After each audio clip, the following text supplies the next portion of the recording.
Coming up, Australian film legend Paul Mercurio talks all things Strictly Ballroom. Great memories, sudden global stardom, and getting paid just $35,000 for the role.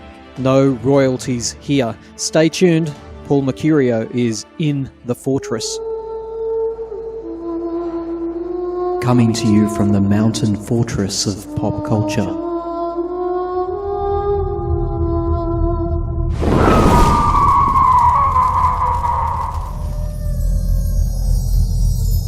You're listening to Time to Talk. Paso doble. Paso doble.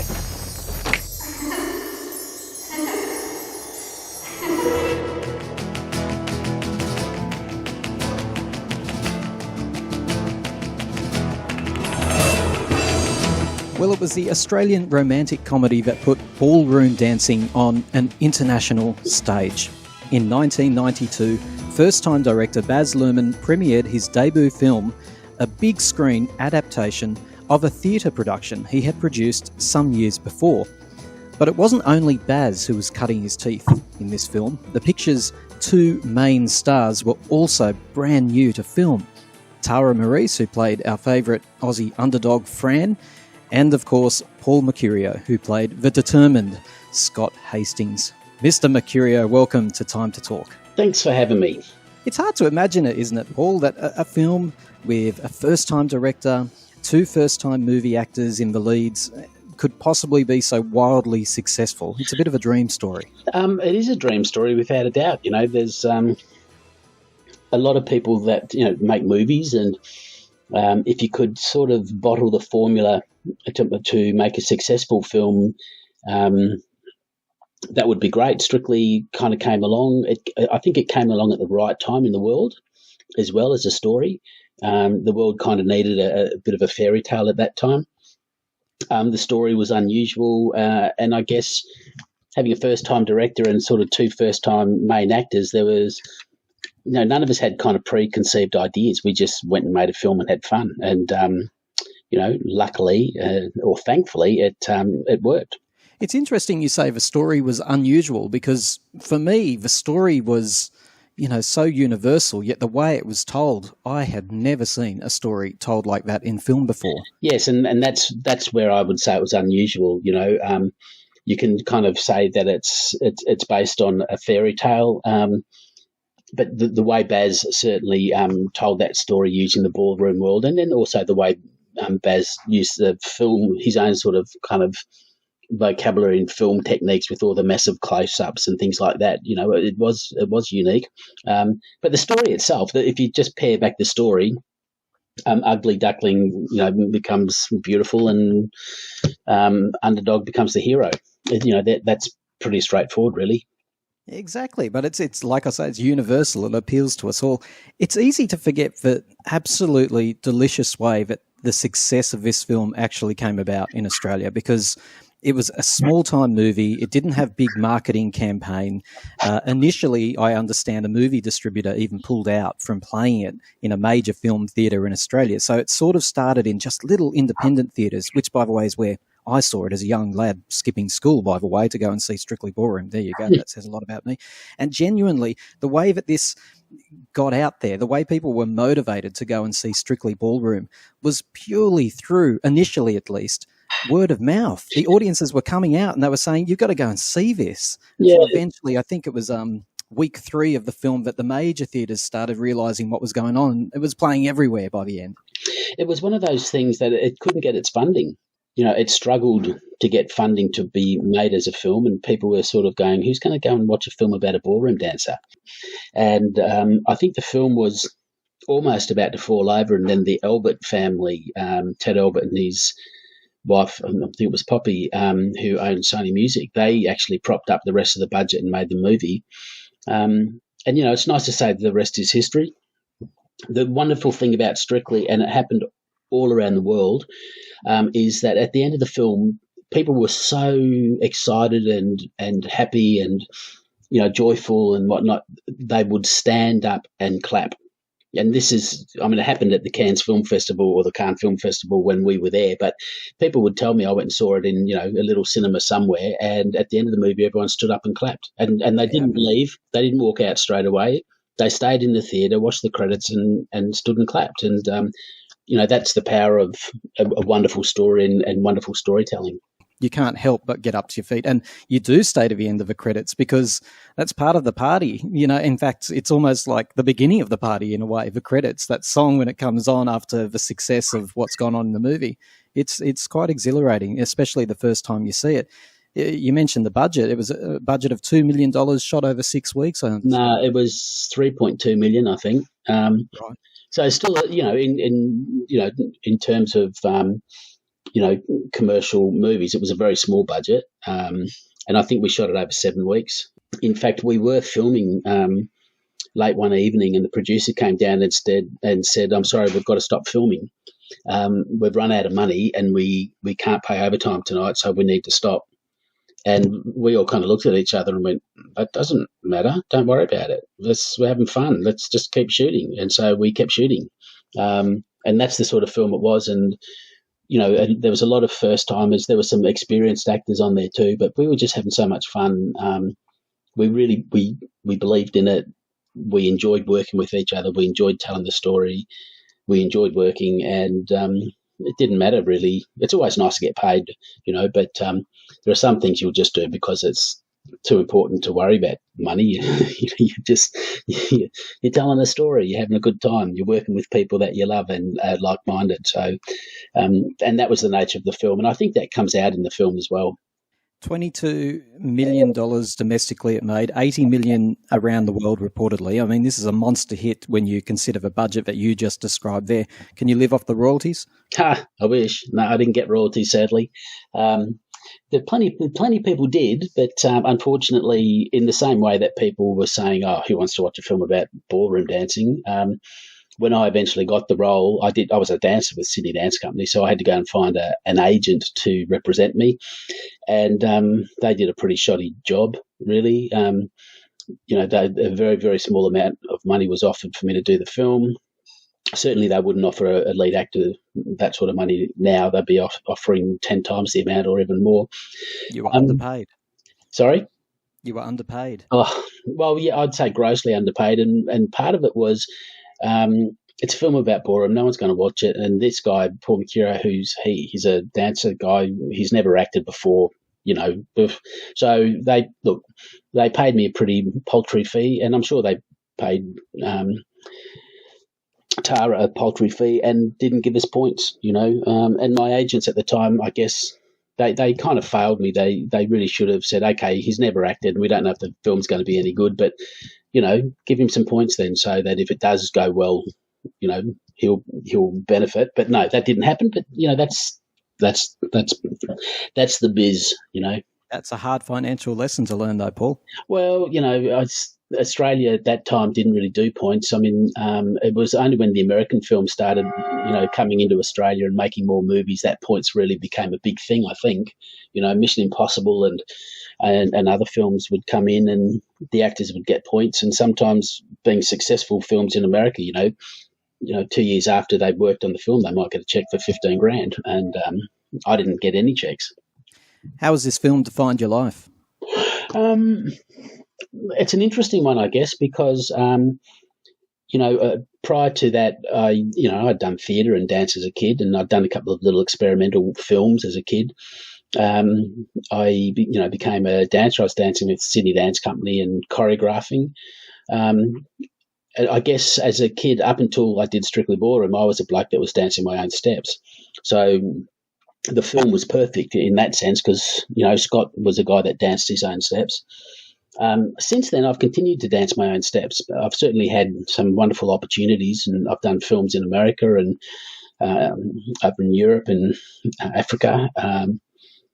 And, it's certainly given me opportunities back in Australia to do film and TV and the work I've done. So, I'm incredibly grateful for that. I'm not sure if it's defined my life in any sort of significantly different way. I'm still dancing my own steps. So, I've enjoyed the ride. I've enjoyed the opportunities. I'm not sure. It's an interesting one. Has it changed my life? I was just going to go and be a choreographer and have a ballet company, which I did. But I had thought about doing film. People still want to talk to you about this one, though, right? Yeah, and that's great, because it's a film that people still feel good about. And, people still Facebook me from all sorts of corners of the world saying, I just saw the film and it's great, or I've just shown my daughter or my son or my husband or my wife this film and it's great. So it's still, people are still standing up at the end and clapping. And I guess I and the people that made the film are still moving people in such a positive way. And that's a pretty wonderful feeling. There was a lot of talk about you at the time of this release, Paul. You were flagged as the next huge Australian film star. You had the world, it seemed, at your feet. Yep.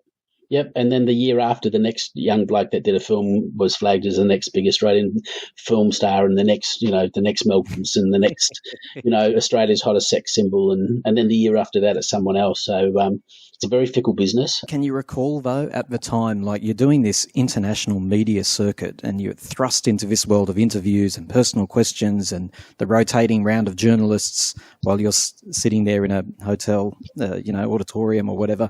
How did you cope with that? And did you have the stars in your eyes at that stage? Did you think, wow, the world is my oyster?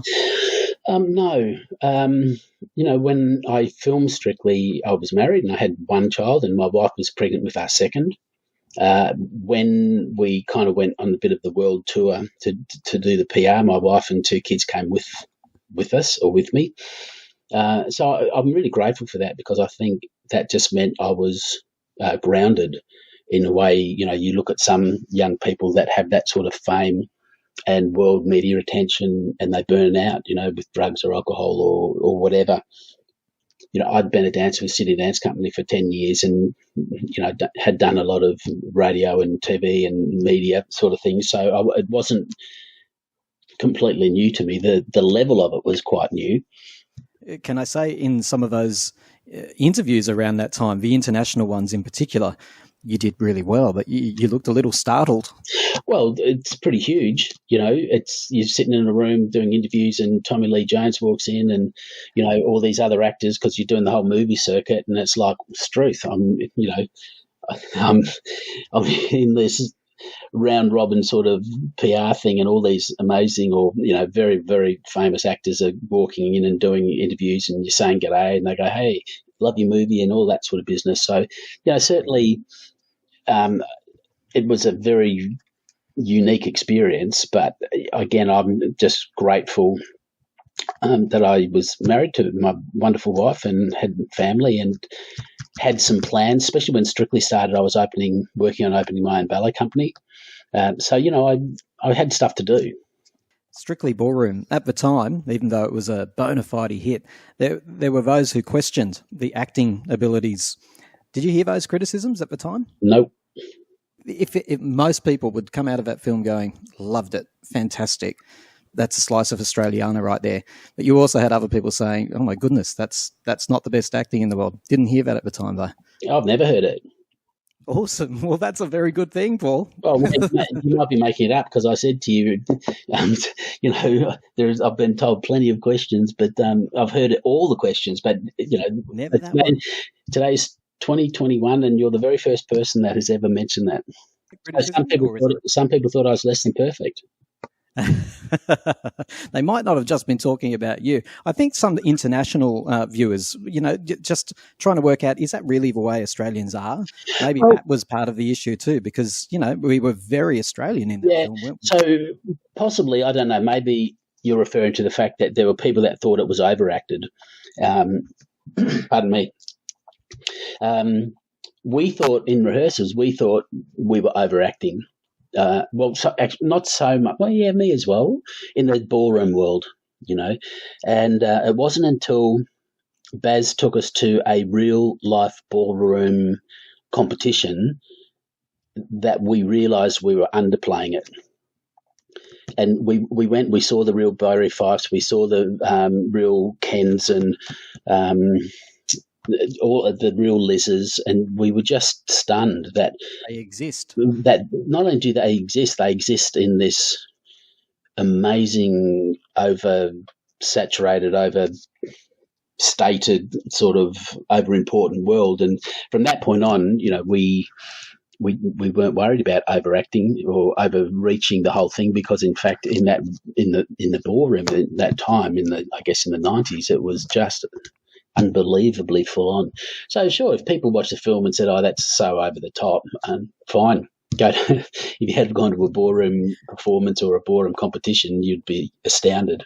It's also a staple of Baz's work, though, isn't it? I mean, it's over the top. It's meant to be exaggerated. It's theatre on film, right? Absolutely, it is. But in the case of the ballroom, because I've seen some of Baz's other films, and I wouldn't say that, but certainly with Strictly Ballroom, I would say it was very strongly rooted in reality, and whereas some of his other films are very, very over the top. Strictly was actually quite indicative of the world. It was actually an honest replication or reproduction of it. Do you ever look at any particular scenes and wish you'd played them differently, or wish they'd been set up differently? There you go. There's a question I've not been asked. Do I? No. There's kind of no point, It was funny when I was working with Gary Marshall, and we would do a scene, and they'd say, "Cut, check the gate," and they were happy. So check the gate means I'm happy with the scene. We'll move on to the next one. I looked at some of the actors that were working with him, and they were really high named actors, and they would go up and go, "Is that all right, Gary? Was that okay?" And I thought, Gary's just said, "Check the gate," and that pretty much means he's happy. The time to second guess that is in rehearsal. And perhaps when you're shooting, because you might be shooting a scene and go, when you've finished a scene, and Baz or the director might come up and say, "Are you happy with that? Do you want to do it again? Is there anything?" That's the point to be questioning. After the fact, there's no point. So I don't bother. Who did you love working with on this film? Look, obviously Tara, she was just wonderful to work with, and Antonio, the Spanish dad. But I enjoyed working with everybody. There was no one there that I didn't enjoy working with. It was a huge cast, wasn't it? Bill Hunter? Yeah, Bill was great. They were all brilliant. There was, again, it was a kind of a possibly a naive time that I've been on plenty of films since, and that relaxed nature and joyous family fun is not there, because all of a sudden the budgets are 50, 60 million, and everyone's nervous and uptight. And so Strictly was such a great film to work on, because it was just people having fun, people enjoying working with each other and telling the story, and it was very much family. I always speculate that for these big names to have jumped on board, so many great talents in there, stalwarts of the Australian acting scene, joined this small project. They must have seen something in the script. And I've heard you say before that as you were making it, you knew you were doing something special. Well, a lot of people say to me, "Did you know it's going to be a success?" And I went, "No." But certainly, we were making something special, and whether it was going to be accepted by a wider audience is another question. And it's interesting. I've not asked, any of the actors, like Barry Otto and the rest, whether they thought there was something interesting or special, or did they think after reading the script it had great potential. Sometimes in Australia you've just got to take a job, and sometimes that's the reality of it. And you can turn around and people can say, "Wow, great choice. Did you know that was going to be it?" And you go, "No, I just needed the work." It's, I've said no to some films for moral reasons and things like that, and later on I think, mate, that was a silly decision. You need the job. It's you're an actor, do the work.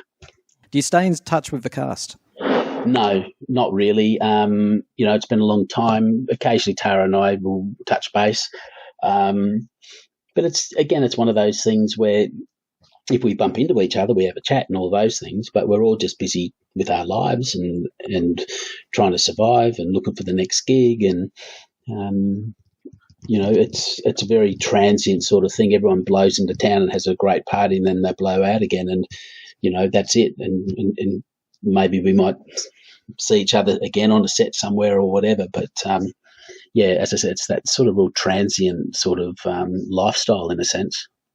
Seemed like you were particularly close with Baz, is that right? Oh, look, Baz and I got on, and we would go and play golf together and things like that on the days off, and we got on quite well. Not in touch these days? Haven't talked to Baz for a long time, really. I think Baz got a bit Hollywood.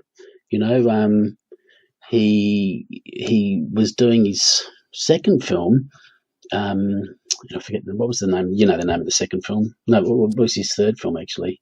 Romeo and Juliet came next. Yeah, so the one after that, Moulin Rouge. Moulin Rouge, and I was in America at the time doing some work on a film, and my agent kind of said that Baz's casting director and were wondering about my availability for Moulin Rouge. So of course, when I got back to Australia, I rang Baz to say, hey, I'm back and I'm around and, I'd love to get involved and whatever. But, I rang him about 5 times over the course of 3 weeks. And at first everyone was happy to hear from me, but Baz was always busy. And by the last time I rang, they weren't happy to hear from me. They were a bit like, I was just an actor trying to beg for a job. So no, I haven't spoken to Baz. That's got to be a bit of a sting, Paul, because that's not what you were doing.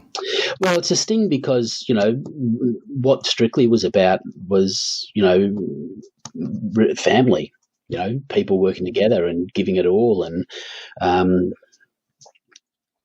so this idea that, we worked together really well and we were friends and, all it needed was a phone call saying, oh, mate, I'm sorry, there's nothing in it for you or, whatever. But there were some other issues that went on, and sometimes I know Strictly, I think they sold the rights to Warner Brothers or someone else, and all of a sudden it becomes an American film, and maybe the Australian sensibility changes and people change because of success or not. That's just, again, the nature of the beast. And it is. Oh, sorry, that's my computer saying I've just got a Facebook message, and it's not from Baz. Not from Baz. Okay, so it wasn't a falling out per se. It's just you fell out of touch, but still feels like that's a sadness for you. I guess, as I've said before, it's that transient nature of it. You do great work together, and then it kind of then you wander apart. I think the only thing is that there were some things. There were some other things that kind of went on that were a little bit disappointing that Baz had some control over to look after his artists, and that didn't happen. And so that's a disappointment. What things are you talking about there? For those of us who aren't invested in that. There are a bunch of different things. I mean, it was very difficult that, Strictly made a lot of money and, there were, I guess, some people made a lot of money out of it and others didn't. And it's not sour grapes as such, but, sometimes you kind of think, there was an opportunity where Baz and his production company decided he had his 3 films out, Strictly and Moulin and Romeo and Juliet, and they decided they wanted to put out a 3-box set of the 3 films, and as a bonus they wanted to put out a DVD of behind-the-scenes stuff. So all of a sudden, out of the blue, I got a fax, because this is how long ago it was. I got a fax from the production company saying, we're doing a 3 CD set with behind-the-scenes things, and we didn't realise, but we need your permission to use your footage. And I said, yeah, no problems. How much are you paying? And they said, oh, no, we're not paying anything because it's a giveaway. So, people aren't buying this behind-the-scenes thing. And I said, look, if you're putting it as part of a 3-box set with a 4th set behind it, you're selling it, so you're making money out of it. So I think it's fair that after all these years, because I did years of PR for the film and never got paid for it. So I just had enough, and I said, look, I think you're going to make money out of it. It's a business venture, so I'd like to earn some money. And they came back and said Leonardo and Nicole and those people aren't asking for a fee. And I said, that's fine. They get points. So, I'd like to get a fee. And look, at the end of the day, they refused to pay me a fee. And so I said, no, you can't use my likeness or anything. And when the fourth DVD came out, I saw there was a section of Baz, myself, and Tara walking up the steps at the Cannes Film Festival, which is a very famous moment, and they'd pixelated my face. Oh, dear. So that's some of the stuff that went on, and that's the Hollywood stuff in a sense. They wouldn't even give me $2,000. And you go, really? I mean, just a token thing because I was broke at the time being an actor, you're stressed and you're going to make money out of it. And you've made $80 million or whatever. So how about helping me out? But, so those sorts of things went on. So when I say that there was no falling out in that sense, but there was those sorts of things and there's a few other little stories like that. And they're the disappointing stories because they certainly made, good money out of it, but they made good money out of it possibly by not, supporting some of the people that weren't. Broader theme here too. That's just about the recognition and the compensation of Australian actors and industry people. I mean, and I know the DVD you're referring to. It was very successful. In fact, it was at the height of DVDs where people like me were collecting DVDs. Now we're trying to sell them on eBay, by the way. But yeah, we were at the time they were successful. And those three, that trilogy was, I'm sure it sold like hotcakes. So I'm sure it did. And, that fourth DVD that went with it helped sell it. But, they, and if you're on points, then you were making money out of those sales. But if you're not on point, you were getting nothing out of it, but they still wanted you to be a part of it. So, but I think it's offensive to pixelate my face. I mean, that just goes to show some pretty super high disregard for, some people that helped, make you a success in a sense, isn't it? The lesson you learnt out of all of that experience right from the beginning of signing up, because you've been part of this amazing project which Australians are proud of across the board, not just the movie industry. We hold this to our hearts. You've got this, I'm sure you're as proud of it as we all are, but It must leave a slightly bitter taste. I don't dwell on it. I mean, we're talking about it now, and I've told the story because this is part of the story that is my experience of Strictly. But I've got other stories about the TV world, and it's a pretty cutthroat sort of business, and can be very cutthroat, and it can destroy people's mental health and careers, and that's stupidly part of the industry. So I just keep as positive as I can, keep away from that sort of stuff, and there's a lovely power in saying no. Paul, one of the unspoken champions of Strictly Ballroom is the music. How important was the soundtrack to this film? Look, obviously the soundtrack was as important as the script, as important as the lighting, as important as the choreography, and you might even say it was the glue that held the whole film together. Baz says that a lot of the dancing in this film was made to look much more professional than it actually was, but... Well, he wasn't talking about me at that time. No, actually he wasn't, because he does talk very positively. He credits you, particularly that scene in front of the mirror. He says that's one of the most genuine moments of pure dancing ability in the film. Yes, and I choreographed that scene. So I was originally approached by Baz to, choreograph some of Scott's steps. So there's a couple of things that I choreographed, but that scene in the mirror and, before Fran, spies me dancing and says she wants to dance with me, that I choreographed that, and it was great because, Baz just said, you choreograph it and I'll film it, and we talked about how to film it, and that's what happened. So, that was a good moment. How did you go about preparing for the choreography for all of those dance scenes? I'm imagining it would have been a lot of preparation in those scenes. Yeah, well, we had a month So basically, we had a month of rehearsals, and that included acting rehearsals, dance lessons, and then the choreography. So John O'Connell was the choreographer for the film, and the great thing about choreography and dancers and choreographers is, it's pretty collaborative by nature. It has to be. And John was terrific, and his work in the ballroom and all of that stuff was amazing. And then he, again, working collaboratively with myself and Antonio, because Antonio is a very, very world respected flamenco dancer.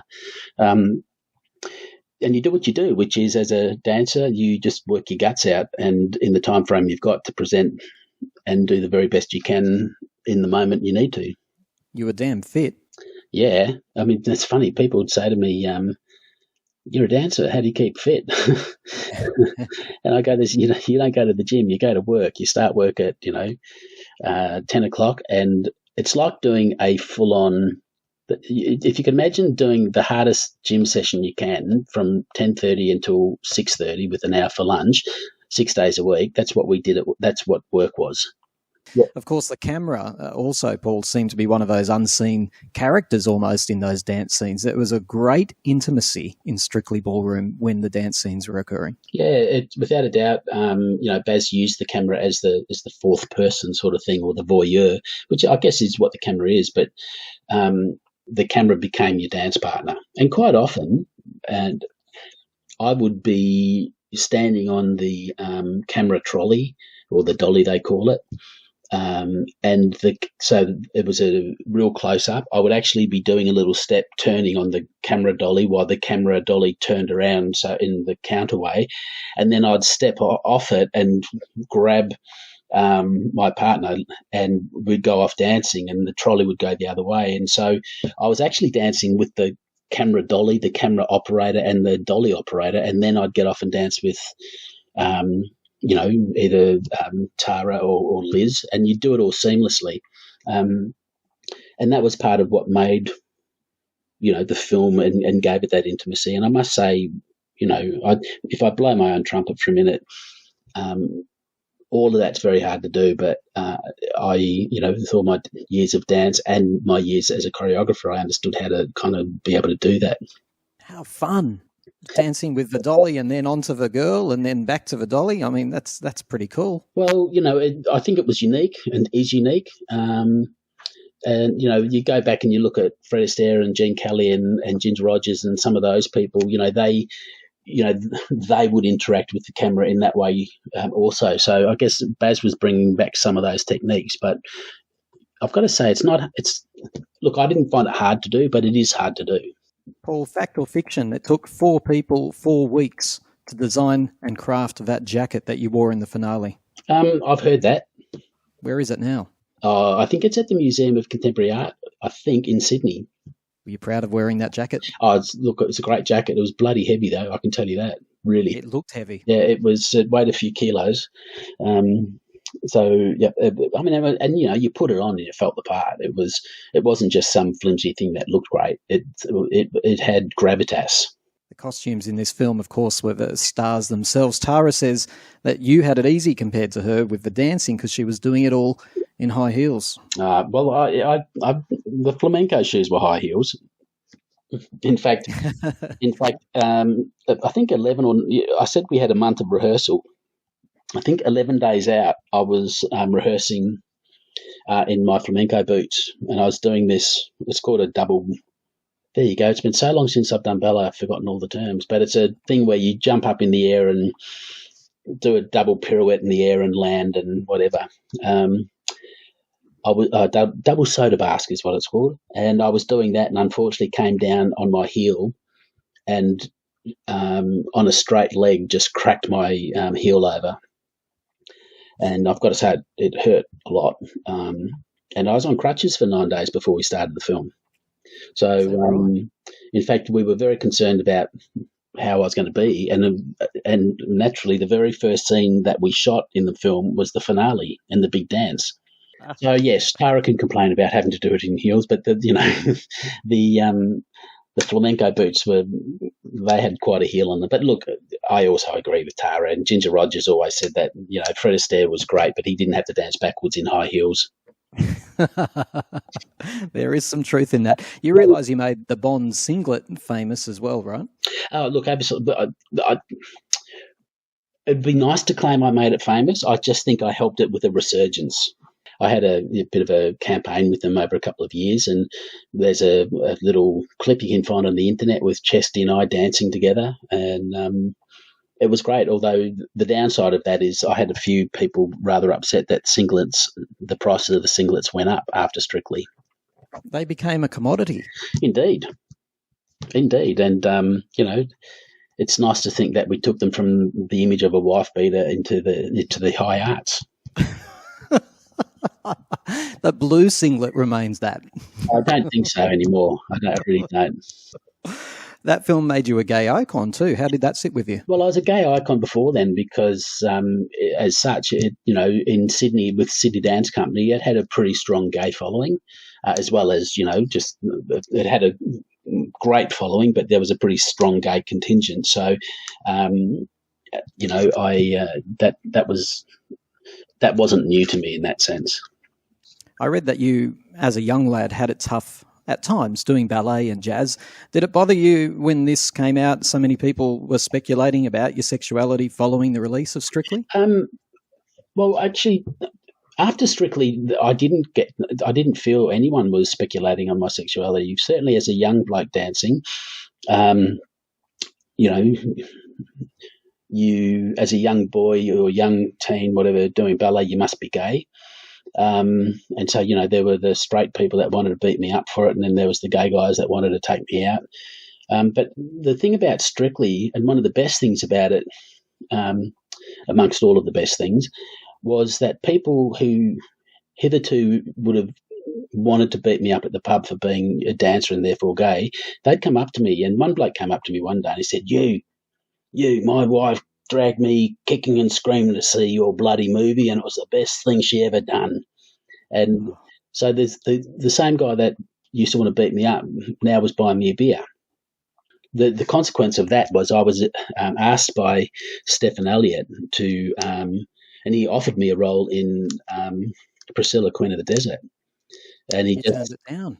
I turned it down, and I really ummed and ahed for a period, but about it, because obviously as an actor you want to do films and you want to work, and I just thought I can't do Priscilla because the same people that thought I was gay, it's now okay for a guy to dance, and and if I go and do Priscilla, that might just change that whole decision, and people might turn around and go, so he was gay or something. So well, you know what, Paul, Jason Donovan turned it down because he was having his own publicity issues with is he or isn't he gay. And it's easy now to sit here in 2021 and say, what's the big deal? But it was actually problematic in a professional career back then. Did that have any bearing on your decision to turn it down? No. The reason I turned it down was I'd finally broken through and said, you can be a guy and you can dance, and you don't have to be gay to do it, but you can be a guy and you can dance, and that's okay.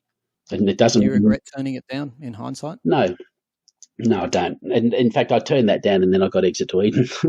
The thing about Exit to Eden is, that got me to America, and for 7 years I went to America and made a movie a year. So, if I didn't do Exit to Eden, would I have had that American career or not? I don't know. So, no, I don't regret turning Priscilla down. In Strictly, you weren't the quintessential movie hero. You were a beautiful male lead rather than a rough and tough one, which is what is usually synonymous with the male hero in a film. Yeah, I guess so. I guess that's interesting, isn't it? So I broke stereotypes, which is great. It's okay to be a bloke and still, be in touch with your feminine side. It's okay to be a thinker and a feeler. And, I guess sometimes these stereotypical male roles are blokes that are too tough and have to find their softness or something, whereas this bloke, Scott, was completely comfortable in his artistic side and whatever femininity he may have had, although that never kind of entered into the thinking of playing the character. Scott was a dancer, and therefore he's into art and music and softness and tenderness, and it can be strong and powerful, but it's not that butch, out of touch sort of masculinity. The Time to Talk show is a podcast made by passionate amateurs who simply love pop culture. Unlike other podcasts, we can't raise revenue through traditional advertising, so we rely on the support of our listeners to keep us going. If you'd like to make a donation to Time to Talk, click on the link in the description. Your support will help with our production costs and allow us to keep bringing you content that celebrates, honours and skewers the very best and worst in the world of popular music, film, trends and culture. Thank you for enjoying our shows. We absolutely love our growing legion of loyal listeners.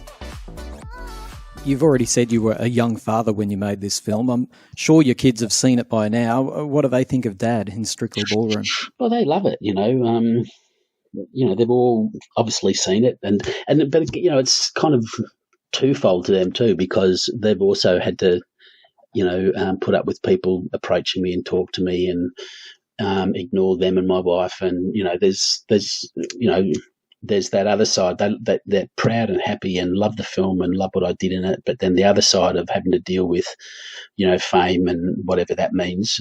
They've had some unpleasant experiences? Well, just if you're out and about and people want to talk to you and you're trying to look after your kids and people don't really care that you're there looking after your kids. They just want to, a photo or chat to you or this or that.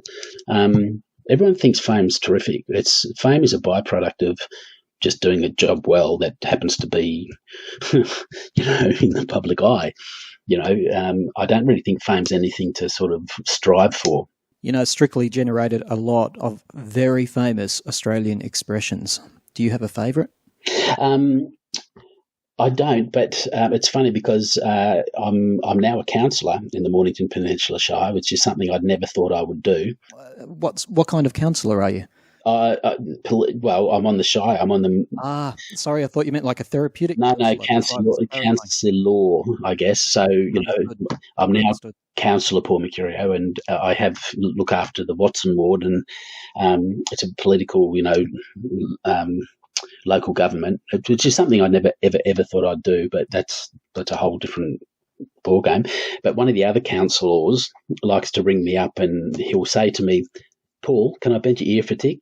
And the first time he did it, because his wife is an ex-dancer and loves the film, and she puts him up to it. And I went, "Yeah, sure, mate, what?" And then I went, I haven't for a long time. So so he likes to do that to me. I've got my happy face on today, Les. Yep, I often say that. I will say that to people at times. I say, "Have you got your happy face on?" By the way, what is the BOGO Pogo? Can you finally solve that mystery? Thankfully, it's a step that I wasn't involved in, and no, doesn't exist. And also Paso Doble. Paso Doble. Yeah, I always loved Antonio going, you dance the Paso Doble? I just love that. It's a fantastic whole scene at Fran's house. It's magical, and the train. The whole thing is just magical. The train coming through, and being there filming it. It was very late at night. We had 2 shots with that train coming through, and then reversing and coming again, and everything needed to line up, and that just it's the technical stuff in the background and the work that it took. And the hours of, etc. And then when you watch the scene, it's just so magnificent. I read that Fran's house was the most expensive part of the movie. Yeah, look, I had no idea. It was a little shack in Ultimo, which is no longer there. But back in the 80s and 90s, it was a little shack. It must have been a railwayman's shack or something. And the train was there with a big tunnel. And they obviously, built things around it. So I've not read that. This film captured something that's just so Australian. I was a little loud. I snuck away from school. People said it was great. No, none of my friends wanted to see a movie about ballroom dancing. I wanted to see it, and I'd never done anything like that. It wasn't in my character. Snuck away to a little movie theatre. It was hard to find one playing it at the beginning.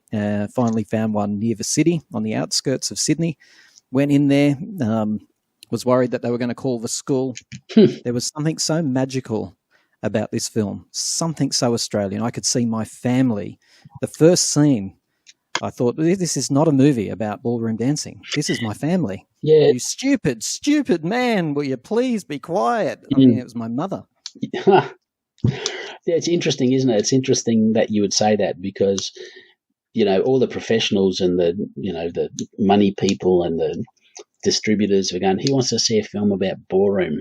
But you've just so brilliantly put your finger on it, and it's not about ballroom, it's about families. Why do you think it captured people's imaginations, not only in Australia, but all over the world? Look, at the time and for a few years after that, I just kind of figured the world needed that story. You could do that. You could do the story now and it might flop. Well, for example, could it be remade today? I don't think so. I just... Yeah, look, I don't think so because part of its story, part of its appeal, I think, too, was that, the people in it were first-timers. There was a lovely blend of first-timers and experienced people, and it was a lovely blend of giving it a go, trying something new, doing some new steps. If you tried to remake it, I just don't think you could capture that raw innocence and naivety. You just can't. The stage play just, no offense to anyone, I'm sure everyone did wonderful work, but I just think it would only ever be a shadow of what the film was. In the United States, it was compared to Dirty Dancing, but had come just before it. Yeah, I mean, I love Dirty Dancing. I went and saw Dirty Dancing in the theatre. I loved also all that jazz and Fame, and but very different film, I think. You've already mentioned Strictly Ballroom. It's sort of taken off and has a new life all of its own now. I'm assuming that you weren't ever invited into those stage adaptations that you've spoken about, or this second life or this continuous life that it seems to have. No, funnily enough, we were kept well away from it. Could have made a cameo, Paul. Never, but we were kept away. Like, for some strange reason, there was a decision somewhere to not even get Tara and I to, help with the PR or to be involved in any way. What was that about? Well, you'd have to ask them. There was one point where the father, Barry Otto's character, was leaving the musical. And in fact, the casting director approached me and said, would I be interested in doing the part? And I said, look, I haven't seen it, so can I get some tickets and come and have a look, and then we can have a chat? And she said, yeah, come along. And I said, and can I, myself and my family come? So I want 5 tickets. And they said no. Good grief. So that was that. But that's part of some of this weird attitude that went on. You approached me about maybe playing the role of the father. I was considering it, but you don't want to give me 5 tickets. I don't want to work with you. Paul, your relationship with this film is odd. It's not my relationship with the film. My relationship with the film's quite good. It's the relationship from the other side after the film. And look, I've not done anything wrong. I did stand up for myself when they didn't want to pay me any money for the the free DVD, so to speak. Maybe they didn't like that. I don't think it's just me, though, and I know that there are others that have gone through. Others who are in the film have gone through a similar thing. You did go on to be a judge in Dancing with the Stars, which was definitely capitalising on the theme of the film. I was actually asked if I could do the original Strictly Come Dancing in London. Uh-huh. And to be honest, I said to my agent, thank God it's in London, because it's not really something I thought I'd wanted to do. I did explore doing it, but I just signed a contract for a TV series in Australia, so I was kind of bound to stay in Australia and do the TV series. And then, of course, Dance with the Stars came along, and they asked if I would be involved. And working actor, you go, yep, sure. Something went wrong there, though, didn't it? You weren't on it for very long. No, I guess I did 7 series. I think they wanted to do 14. So I did 7 series, and I was on a contract, series by series. So they'd contract me for series 1, and then issue a contract for series 2. At the end of the 7th series, a new producer came on to produce series 8, 9, and 10, and this producer was talking to a gentleman and told this gentleman that he didn't like me and didn't like how I was, and the producer didn't realise that the person he was talking to was my manager at the time. So we kind of knew the writing was on the wall. When they wouldn't tell me until a week before the show went to air that they weren't going to use me, and that's TV, and that's the Wow. But I rang up one of the bosses at Channel 7 and kind of said, "Why me? Why have you got rid of me?" And this is the quote. This is what he said to me. He said, "I'm sorry, Paul. You're just too genuine. You're just too nice." You've got to have a thick skin in this industry, Paul. You sure do. Now, you're a man who loves his food these days too. Is that right? Well, look, I was really lucky. I've always liked to cook. I find the process of cooking to be really creative. It's like, people have said to me, "How on earth did you get into food? You've done dance and choreography and acting and food. How did that come about?" And I just say it's telling a story. So if I'm acting a character, I'm telling a story. If I've choreographed a ballet, that ballet tells a story. If I'm acting a scene or if I'm cooking a dish, I'm telling a story. So sort of, to me, it makes sense, and it's a creative process. Love the creativity. I've written 3 cookbooks, all my my recipes, and it's I've just had fun with it. And I understand the cookbooks go fairly well too. What's next for Paul Mercurio? Yeah, it's a very very interesting point, really, because as an actor or as a freelance creative person, you never know. I make my own spice rubs for the barbecue scene, and that's just trundled along. COVID really affected it badly. I'm a counsellor now, and that's a 4-year part-time job where you spend 30 hours a week at least. That's, I guess, what I do naturally. So with my food shows, I really like that. With Dancing with the Stars, you were kind of put in a box, and you kind of had to be that box, and I didn't enjoy that part of it. But with my food shows and when I host stuff or when I do cooking demos for companies or groups or festivals, it's just you're up having fun. It's a bit of comedy, it's a bit of serious, it's a bit of a journey, it's a bit of learning, it's a bit of inspiration. It's nourishing. Final question, Paul. Are you content? Oh, no, not really. I think the last few years have been too hard, to be honest. I thought as I got older, things would get easier. And, they've actually got harder. And that's partially being an actor. And, my CV is pretty good. I think when someone says, "I don't want you to work for me because you're too nice and too genuine," on one hand, you go, on one hand, the compliment is wonderful. But the fact that you're losing a job is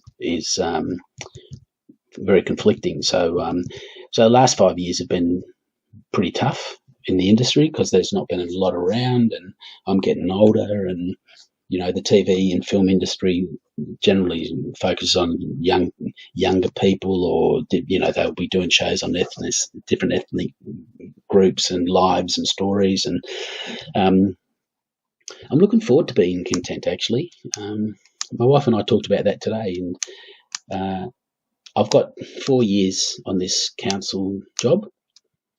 I've got to find work because it's part-time, so I really need to find other work to survive. But we're going for a drive tomorrow out towards Gippsland, and we're going to this little town that has a little cafe for sale and cafe bar. And we don't have the money to do it, but we're just dreaming. We think maybe at the end of 4 years we'll move out to the country or seaside and open a fish and chip shop with a pub and just live the good life. That is the Australian dream right there. Is it? Yeah. What would it take to make you content? Financial security? Well, that's the big problem. I've had a fantastic life, but it's feast and famine. Yeah. And when I was in feasting, I didn't quite realise that it would be feast and famine. So by the time the famine started hitting, I wasn't prepared for it because I've not been very smart money wise. I've earned some sort of good money, but I haven't spent it on big things. People have flown people to LA and had dinner parties and taken people to dinner, and I don't have a big Mercedes car or anything like that. Big misconception, isn't it, that when you've been in a film like Strictly Ballroom and had some Hollywood success to whatever degree that you're pretty much set? Well, I think I told you this when we talked a while back. I got paid $35,000 to do Strictly Ballroom. So when people see me and they go, Jesus, what are you doing here? Or why are you doing this job? I mean, I've worked on building sites and they go, what are you doing? Do you own this building site? And I go, yeah. Or you look like that bloke from Strictly Ballroom. And I'll go, yeah, geez, sorry about that. I'll say, yeah, people told me that, but geez, I wish I had his money. And they go, yeah. So, yeah, there is a misconception. And that's part of the detritus of fame, Not even a year's income. Well, not $35,000 back then. I mean, back then when I was dancing with Sydney Dance Company, I was on $40,000 a year. And that was considered to be one of the highest kind of wages in contemporary ballet in the 80s, 90s. Mm. So, look, financial security would be lovely because the last 5 years have been real famine, and you get tired of the insecurity of that, knowing, understanding, will I get a job or will I have to sell the house and where are we going and all of those things. So I can possibly not blame anyone but myself for not managing the feast years better. But it's a very difficult kind of profession to, there's no stability. So you got money, you go, woohoo. Now, of course, if I get a bit of a job, you squirrel it away, and because that you get a job and you work for a month, and that means it's got to last for the next 6. I've had my own bar here a few years ago, and with all my food and all my recipes, which went really well, except the partner was a lying, thieving scumbag, which I found out, 9 weeks after opening and had to leave. So I've got plenty of experience. So now just to put it into absolutely, yeah. Take that wisdom and apply it. Are the kids all well? Your family's good? Yeah, my kids are all good. Now, I apologise if anyone's hearing this, clicking, it's me playing. That's me playing with my pen. You should have said, put your pen down, Paul. My apologies. No, I was curious about it. Everyone self-soothes in their own way, Paul. Yeah, I just picked the pen up and started doing that and realised. Look, all the kids are well. Life, it's an interesting thing, life. It's a journey, and sometimes we watch our kids go on a journey that we don't want them to, whether they go through a bit of hardship or a this or a that, and then you see them going down the journey that you're really happy about and you get excited. And you've got to realise, certainly as a parent, ultimately we're facilitators. We do our very best to give our kids the very best opportunity to develop and become whole, grounded people, and then you got to let them go. I still remember when I took their training wheels off and let them go, and they just either had to ride or fall off and scrape their knee. That's their job now.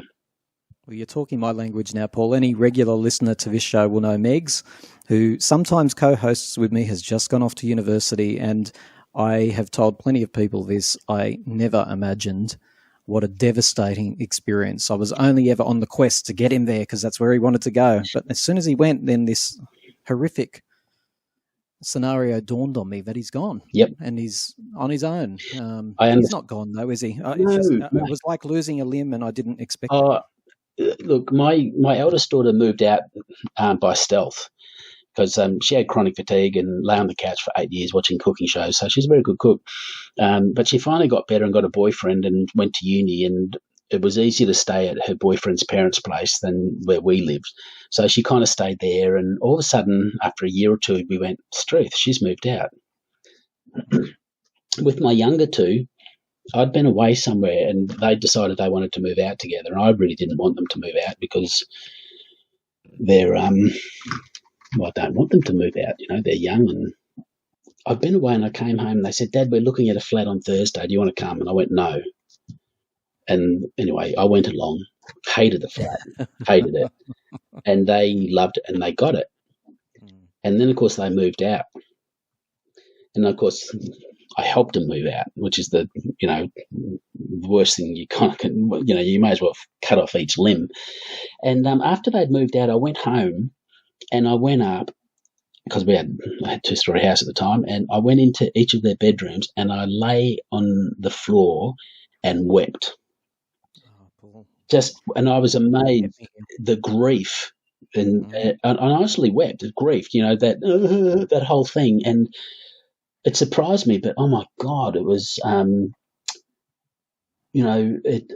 was amazed that I did it. I'm amazed that that's how I felt. But that's how I felt, and I guess doing that and weeping and grieving in that moment was needed, because you don't want to hang on to that. But each time they come home for a while and they leave again, there's a part of you that goes, "Oh, really? Do you have to go again?" But yeah, so I understand how you felt, and the depth of grief is really surprising, isn't it? Funny that the universe made us cross paths at this point in both our lives, because that idea that is in the back of my mind, which I'm coming to terms with, isn't true, which is he's coming back.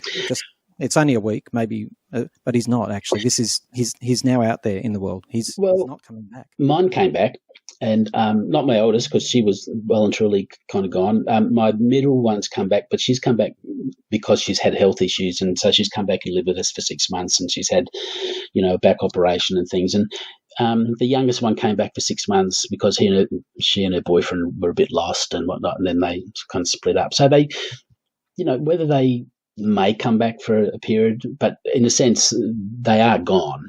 But it's what we're meant to do, apparently. It's what we were born to do, to raise them well, and I'm sure you did, like me, and you can look back and be proud of all the stuff that you did, but nobody sort of tells you at the end that you get a big fat kick up the bum when they go and you're left on your own. But there you go. Yep. That's life, I guess, Paul. It is. I'll tell you what, we started off talking about Strictly Ballroom. We got pretty heavy pretty quickly, didn't it? Neither one of us can support the other with that because we're both going through it. Well, that's life, isn't it? It's life. That's the wonder of the journey, and we can all reflect and go, as I said, things have got harder for me, and I'm surprised at, but that's still life. That's my journey, and obviously the lessons that I need to learn, and I'm open to it, and I'm grateful for the opportunity, and I'll do my best to learn them, and that's what life is. Whether you love it or hate it, it's you have to live it. You know what, Paul? Another way of looking at it, you're on the cusp of your next adventure. I'm sure that is true for both of us. So Paul Mercurio, the star of our beloved Australian favourite Strictly Ballroom, and you can share his passion for cooking, apparently, and other things on his website, paulmercurio.com. Is that right? Yep, it's paulmercurio.com, and if you want to follow me on Instagram, it's Paul_Mercurio_official. That's where people can find out all the new things that you're about to do with your new world that you're now finding yourself in, Paul. Paul, it's been a great pleasure talking to you. Thank you. Thank you very much for being interested and willing enough to spend some time with me. I appreciate it.